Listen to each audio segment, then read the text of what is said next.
Okay, guys, here is a pair of Nikes that I got a hold of, and they are absolutely have to be one of the rarest shoes, Nike shoes, I've ever seen. There's no Nike name, though. You notice that's one of the unique things about them.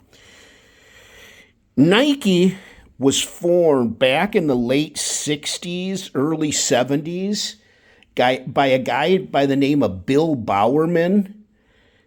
And he was the track coach at Oregon, okay?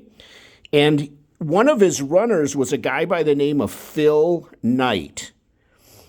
And Bowerman had been trying, there's a little brown staining here. I don't know if it's rust or whatever. This material is really strange. And you can see that the heel on that is elevated a little bit. I'll show you some of the unique features of them in a second. Anyway, getting back to the story, Bill Bowerman owned a company called BRS, Blue Ribbon Sales.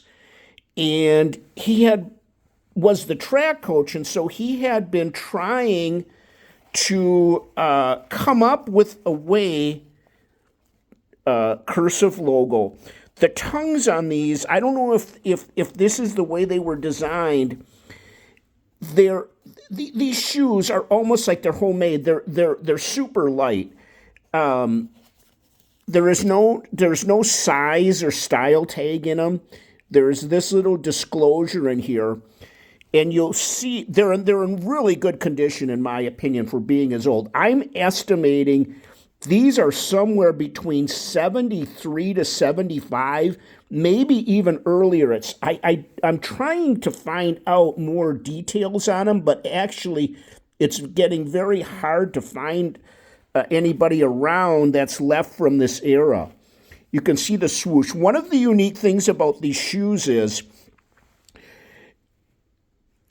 as the running shoes evolved, Nike took their soles and they wrapped them around from the base up until onto the side of the shoe. And you'll notice that this shoe predates that. I don't know exactly when that happened. And you'll notice the stitching is very unique on these, of how they're stitching everything together here. It really looks almost like they were hand sewn, and the shoes feel like they're handmade. It feels like. I know they're not. They were. I believe the model on these is called a Canada Quick 4, simply because they were made of this light blue suede leather.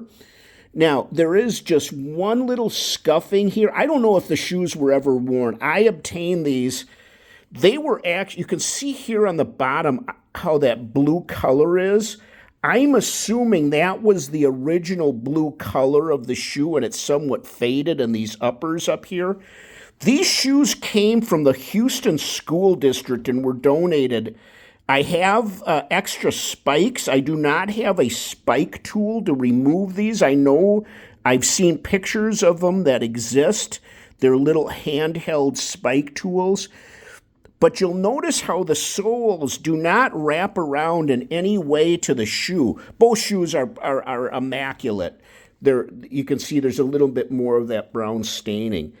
Anyway, getting back to it, I believe, I don't know what that stitching is. That's just where the string was tied off. I mean, they're such an epic pair of shoes. Nike started out making track spikes. There was a guy that ran for Bill Bowerman by the name of Steve Prefontaine, and he was very well known and actually was one of the first, if not the first employee of what would ultimately become Nike. The BRS company transitioned into them in the late 60s, early 70s, and I believe that's about the time that these shoes must have been produced. I can find only one picture of another pair of these on the internet, and it was with a guy had a box and papers. I don't know when he sold it. I believe it was about 10, 15 years ago. but I cannot find another picture of the Canada Quick 4 on the internet. I'm really hoping that someone sees this video and can help me out in identifying them. There's no doubt in my mind they're authentic Nike. There's just too much about them that shows me that they are real, that tie up with that era. There's another model of Nike that you'll see out there. It's called the Americas. They look very similar to this. They're also very rare now. But if you figure if these came out probably, I want to say anywhere from 73 to 75, they could have been a little earlier than that, but that's about when I think it would have been.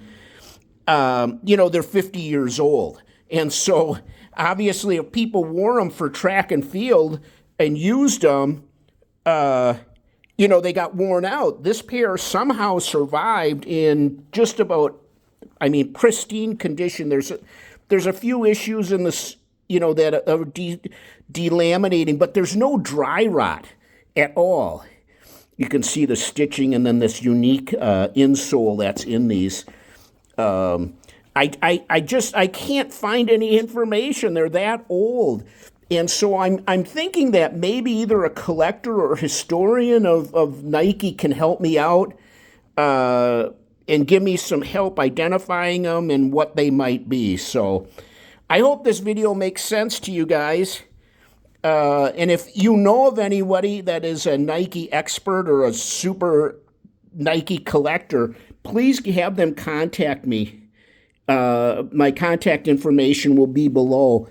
But they're like a work of art. They really are. They're just so cool. I've never seen anything like it. So thanks, guys. Talk to you soon.